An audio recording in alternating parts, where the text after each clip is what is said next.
জয়নব, কুলসুম, রোকেয়া, 4 নম্বরে ফাতেমা।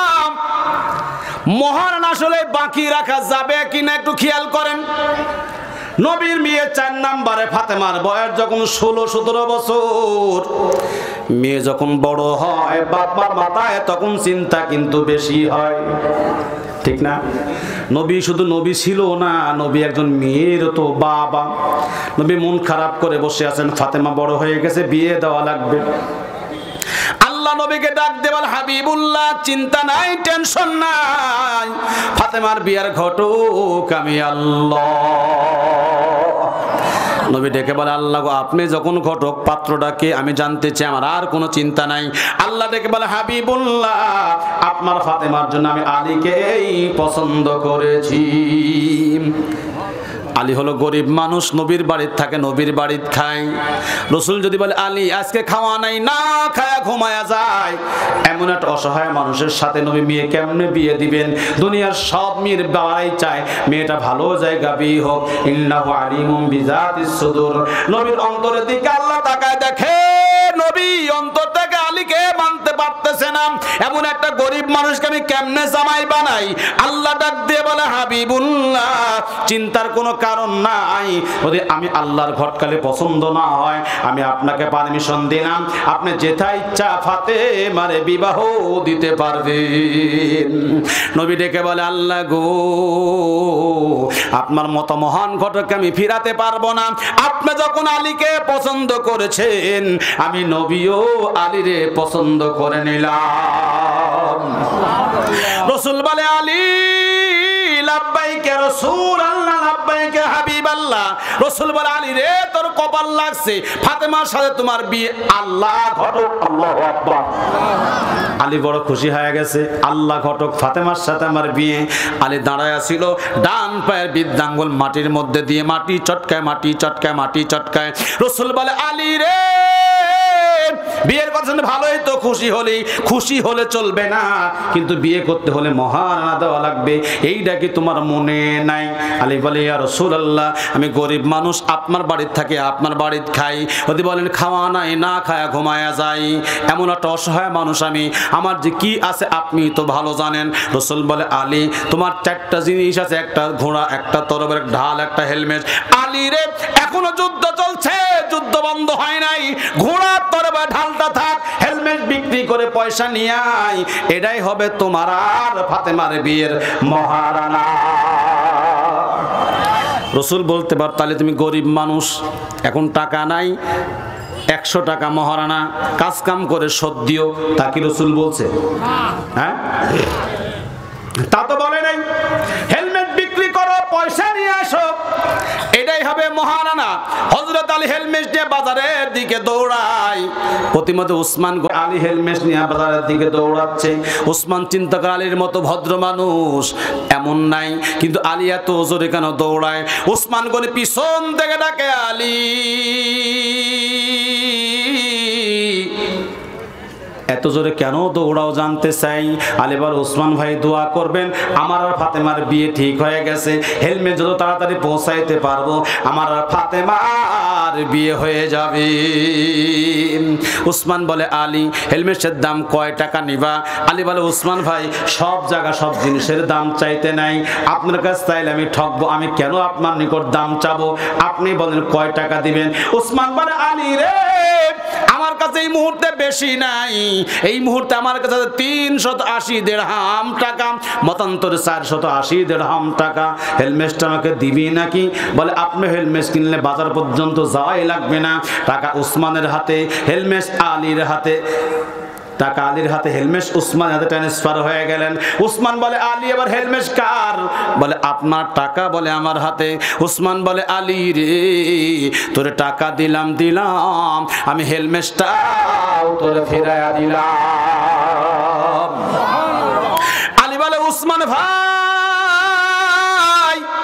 এত বড় বিপদের দিনে এত বড় উপকার কেন করলেন জানতে চাই। উসমান গনি বলে, শুধুমাত্র জান্নাতের আশা। যেভাবে সুবহানাল্লাহ করছেন মনে সন্দেহ আছে নাকি? একটু জোরে বলা যাবে না সুবহানাল্লাহ? আর একটু জোরে বলুন সুবহানাল্লাহ।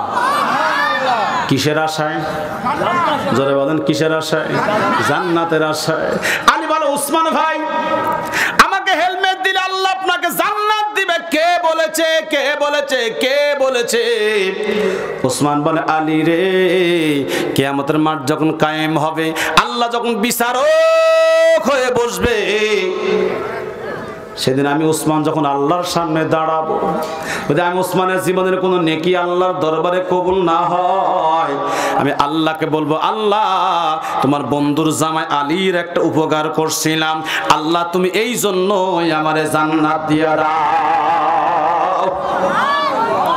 কি আশা গো, কি আশা? জান্নাতের আশা। আমাদের আশা আছে? আছে। কি কাজ করছেন জান্নাতে যাবেন? কি কাজ করছেন? ভালো কাজ করছেন নাকি জীবনে? খালি কোরআন শুনলেই কি জান্নাত পাবে? আবু জেহেল জান্নাত পাবে? এ কথা কন নাকে? কোরআন শুনলেই হবে না, কোরআনের সমাজ কায়েম করতে হবে। আকিমুস সালাহ, নামাজ কায়েম করো। আকিমুদ্দিন, দিনও কায়েম করো। নামাজ কায়েম করা যেমন ফরজ, দিন কায়েম করা তেমনি ফরজ। নামাজ কায়েম করার কথা বলে কেউ রাগ করে না। কি রাগ করে? আওয়ামী লীগ কোন, বিএনপি কোন, কেউ রাগ করে না নামাজ কায়েম করার কথা বলে। যেই মাত্র কোরআন কায়েম করার কথা বলি মন খারাপ। আওয়ামী লীগের খারাপ, বিএনপির খারাপ। নৌকায় আর ধানের শীষ, দুই সাপের একই বিষ। বলেন দুইজন আকীদা এক, দুই দল। কেউ চায় না সমাজ কায়েম হোক, কেউ চায় না, কিন্তু সবাই তো মুসলমান। কি বলেন? জান্নাতে যাওয়ার আশাও করে, নবীর সুপারিশও কায়েম করে। আওয়ামী লীগ বিএনপি যত মরে, সব জানাজার নামাজ মোল্লারা পড়ি। জানাজা পড়ে কবরে রাখার সময় রাখে বিসমিল্লাহি ওয়া আলা মিল্লাতি রাসূলিল্লাহ। কি আপনাদের এলাকায় দোয়া আছে নাকি? আল্লাহর নামে রসুলের দলে থুয়া গেলাম। আচ্ছা বলেন তো, এরা জীবনে রসুলের জন্য একদিন স্লোগান দিছে? আওয়ামী লীগরা স্লোগান দেয় আমার নেতা তোমার নেতা, কি গান? আমার ভাই তোমার ভাই। বিএনপির স্লোগান দেয় আমার নেতা তোমার নেতা। আওয়ামী লীগ চেষ্টা করে মুজিবের আদর্শ বাস্তবায়ন করার জন্য, বিএনপি চেষ্টা করে জিয়ার আদর্শ বাস্তবায়ন করার জন্য, কিন্তু আল্লাহ কি বলেছেন? লাকাদ কানা লাকুম ফি রাসূলিল্লাহি উসওয়াতুন হাসানাহ। একমাত্র আদর্শ হবে কার? নবীজির। জোরে বল কার? নবীর আদর্শ নাই। নামাজ ঠিক পড়ে, রোজা রাখে, হজও করে, কিন্তু কোরআন সমাজ বাস্তবায়ন করার চেষ্টাও করে না, বরং চেষ্টা যেন না হয় এজন্য বাধাগ্রস্ত করে। আবার মরা গেলে বিসমিল্লাহি ওয়া আলা মিল্লাতি রাসূলিল্লাহ। আমার ওয়াজ কারো বিরুদ্ধে না, আমি সবার কানের মধ্যে কথা ঢুকাই দিতে চাই, সবাই আমার বন্ধু। আওয়ামী লীগ আমার বন্ধু, বিএনপি আমার বন্ধু। আর সবাই কি মান? সবাই কি মান? মুসলমান। এরা আমার শত্রু নয়, কিন্তু ওরা যে ভুল রাস্তায় আছে সেটা আমরা বুঝাইতে চাই। বিসমিল্লাহি ওয়া আলা মিল্লাতি রাসূলিল্লাহ, আল্লাহর নামে রাসূলের দলে দিয়ে গেলাম। সারা জীবন আন্দোলন করছাও জিয়ার আদর্শ, মুজিবের আদর্শ বাস্তবায়ন করতে, স্লোগান মারছো, সব কিছু করছো, কিন্তু নবীর জীবনে নবীর আদর্শ বাস্তবায়ন করে নাই। নবীকে নেতা মানো নাই, কিন্তু নবীর দলে দিয়ে আসলাম। আল্লাহ নবী কয় পাগল, আমি তোর লাশ নিয়ে কি করব? পচা লাশ। যে যার অনুসরণ করবে, যে যাকে মানবে, কবর রাখার সময় তার কথাই বলে রাখা লাগবে। বিসমিল্লাহি ওয়া আলা মিল্লাতে জামাত ইসলাম, বিসমিল্লাহি ওয়া আলা মিল্লাতে আওয়ামী লীগ, বিসমিল্লাহি ওয়া আলা মিল্লাতে বিএনপি। কথা কন লাগে? এই যে রাখলাম, যে যাকে নেতা মানে, যারা আদর্শ বাস্তবায়ন করতে চায়, যদি আমার রাসূল খুশি হয়, আমার নবী তারে সুপারিশ করে জান্নাতে নিয়ে যাবে। তাহলে আমাদের টার্গেট কোথায় যাওয়া? জোরে বলেন কোথায় যাওয়া? এই মাহফিলে কিন্তু আওয়ামী লীগও দান করেছে, বিএনপিও দান করেছে, জামাত ইসলামও দান করেছে, সবাই কিন্তু দান করবে। কথা কন না কে? সবারই আশা কি আশা? জান্নাতে যাওয়া। এবার আসুন, শুধু আশা করলেই হবে না, আমরা তো আশা অনেক কিছুই করি, সবই কি হয়? যদি আশাটা আমার আসল চাওয়া না হয়, যদি চাওয়াটা জায়গা মতো হয়, তবে তো আল্লাহ পূরণ করে দিবেন। আমার ভাইয়েরা খেয়াল করুন, জান্নাতের আশা করতে হবে, কিন্তু রাস্তা মতো থাকা লাগবে। হ্যাঁ, মেধা খুব ভালো, স্কুলেই যায় না, ও পরীক্ষা দিতে পারবে? পাস করতে পারবে? ও তো ছাত্রই না, আগে ছাত্র হওয়া লাগবে। যখন কি হওয়া লাগবে? আল্লাহ নবীর কলিজার টুকরা নাতি ইমাম হুসাইন, উমরের ছেলে আব্দুল্লাহ, উমাম তখন অর্ধ পৃথিবীর খলিফা। উমরের ছেলে আব্দুল্লাহ হুসাইন খেলা করতেছে, হঠাৎ হুসাইন আব্দুল্লাহর গায়ে ধুলা মারছে। আব্দুল্লাহর মেজাজ খারাপ, হুসাইন তুই আমাকে চিনিস, আমি অর্ধ পৃথিবীর খলিফার সন্তান। হুসাইন কয় তো কি চিনা লাগবি রে, তো কি চিনা লাগবি? আব্দুল্লাহর গরম আছে, আব্দুল্লাহর বাপ কি অর্ধ পৃথিবীর খলিফা। এরকম গরম আমাদের দেশের নেতার সন্তানরা দেখায় কি দেখায় না? আমাকে চিনিস তুই, এই তো কি চিনা লাগবি রে, তো কি চিনা লাগবি? চাপা বাইরে ফাটা ফালা দিব, ঠিক না? হুসাইন বলে আব্দুল্লাহ তোরে আমি কি চিনব? তোর বাপ আমার নবীর গোলাম, তুইও আমার নবীর গোলাম, গোলামের বাচ্চা গোলাম। তোর বাবা গোলাম, তুইও গোলাম, গোলামের বাচ্চা গোলাম। হুসাইন মনটা খারাপ করে দৌড় মারছে হযরত উমরের কাছে, যা বলে আব্বা জান হুসাইন আমারে গোলাম বলেছে। উমর কোনো কথা বলে না, হুসাইন গোলাম বলছে, উমরের কোনো মাথা ব্যথা নাই। উমর আব্দুল্লাহ চিন্তা করে আমারে গোলাম বলছে, এজন্য বাবার কোনো টেনশন নাই, কিন্তু আমাকে একা বলে নাই, বাবা কেউ তো বলেছে। এবার আব্দুল্লাহ বলে আব্বা শুধু আমার এই গোলাম বলে নাই, আপনাকেও গোলাম বলেছে। উমর বলে আলহামদুলিল্লাহ আলহামদুলিল্লাহ আলহামদুলিল্লাহ আলহামদুলিল্লাহ, আমি নবীর গোলাম। এই খবর পেয়েছি আর চিন্তা কি? নামাজ পড়ে সমস্ত সাহাবাদেরকে বললেন, সাহাবীরা তোমরা সবাই বৈশা যাও, তোমাদের সাথে গুরুত্বপূর্ণ কথা আছে। সব সাহাবীরা বৈশা গেলেন। আলী চিন্তা করে উপায় নেই, আজকে হুসাইনের পিঠের চামড়া থাকবে না। অর্ধ পৃথিবীর খলিফা উমরকে গোলাম বলেছে। হযরত উমর হুসাইনকে ডাক দিয়ে বলে, হুসাইন তুমি কি আমার ছেলে আব্দুল্লাহকে গোলামের বাচ্চা গোলাম বলেছো? বলে জি হুজুর, আমি আপনার সন্তানকে গোলামের বাচ্চা গোলাম বলেছি। বলে সত্যই বলেছো? জি বলেছি। আলী বলে হুসাইন যেই কথা তুই মসজিদের বাহিরে বলেছো, তুমি এই কথা মসজিদের ভিতরে বলতে পারবা না। আব্দুল্লাহকে গোলাম বলছো, আর ভিতরে বলার দরকার নাই।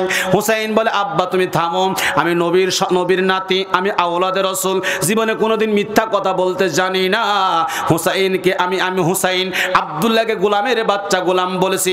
ওমর আমার যদি ফাঁসিও দেন, আমার জীবনটা যদি কায়রা নেয়, তারপরে বলবো ওমর আমার নবীর গোলাম।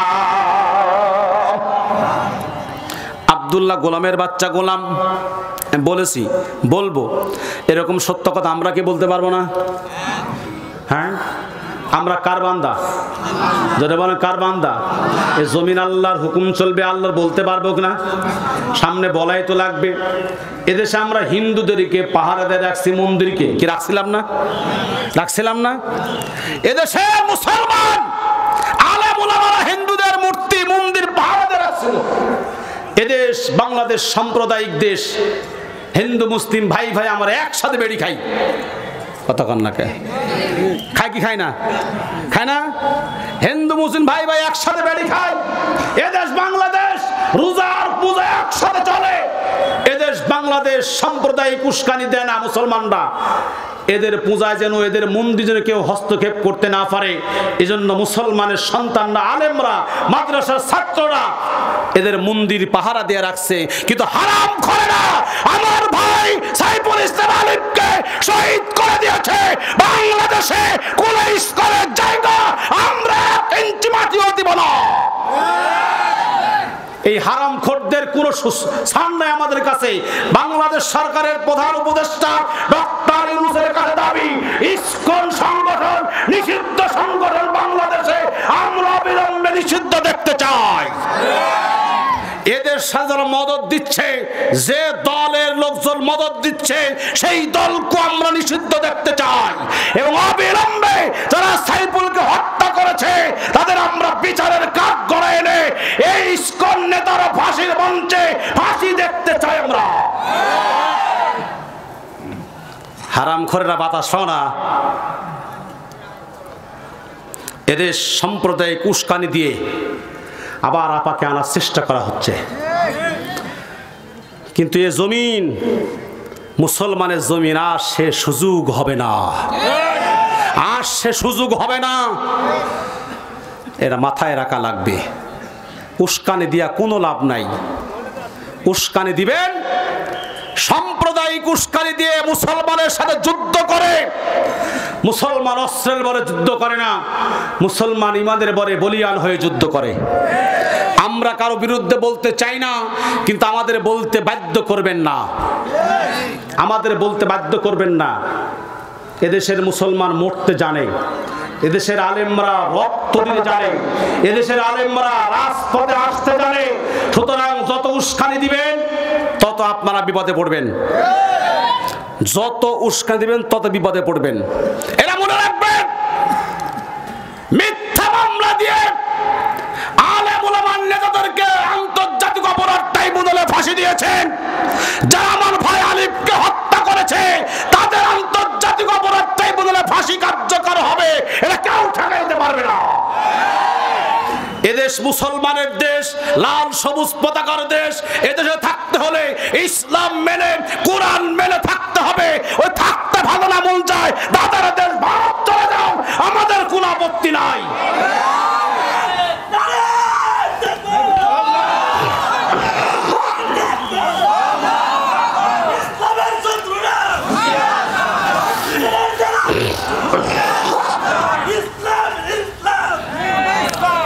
আলহামদুলিল্লাহ দেশের সাম্প্রদায়িক উস্কানি দেখতে চায় না। কি বলেন? হিন্দুরা আছে, হিন্দুরা থাকবে, অসুবিধা নাই, কিন্তু মুসলমানের গায়ে হাত দিলে সে হাত আমরা রাখবো না, সে হাত আমরা ভেঙে দেবো ইনশাআল্লাহ।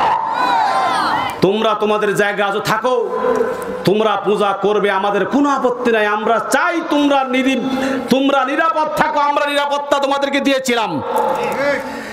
তোমরা আমার ভাইকে কেন মারলে? তোমরা আমার ভাইয়ের গায়ে হাত কেন দিলে?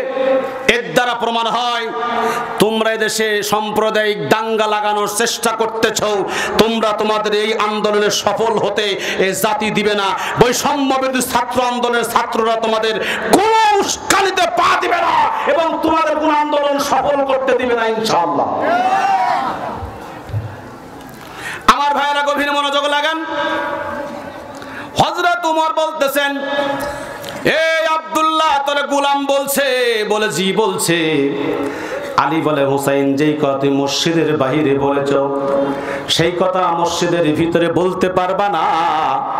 হুসাইন বলে, আমি নবীর নাতি, আমি এক বিন্দু মিথ্যা কথা বলবো না, বলেছি গোলাম বলেছি। ওমর বলে, খাতার কলম আনো, লেখাপড়া করো। লেখাপড়া হয়ে গেল। এইবার আলী চিন্তা করে, আমার সন্তানকে বিচার পাকাপুক্ত করে ফাঁসি দিবে না, মেরে ফেলবে না, চামড়া তুলবে। হযরত ওমর বলে, সাহাবীরা রে তোমরা শুনে নাও, শুনে নাও, আমি ওমর একদিন মরে যাব, দুনিয়া ছেড়ে চলে যাব। কি বলেন, যাবে কি যাবে না? জোরে বলেন, যাবে কি যাবে না? ওমর একদিন কিন্তু মরে যাবে, কেউ বেঁচে থাকতে পারবে না। হযরত ওমর বলে, শোন শোন সাহাবীরা রে, এই যে লেখাপড়া করলাম কেন, আমি ওমর চলে যাব। যেদিন আমি দুনিয়া থেকে চলে যাব এই কাগজখান আমার কাফনের মধ্যে তোমরা দিয়া দিবা। বলে, কেন দিব কাফনের ভিতরে? বলে, সাহাবীরা তোমরা শোনো, কিয়ামতের ময়দানে আল্লাহর সামনে যখন দাঁড়াবো, আল্লাহকে বলবো, আল্লাহ তুমি তাকায় দেখো, তোমার বন্ধুর নাতি জান্নাতের দুই সর্দার এক সর্দার হুসাইন আমারে গোলাম বলেছিল, আল্লাহ তুমি এই জন্য আমারে জান্নাত দিয়া দাও।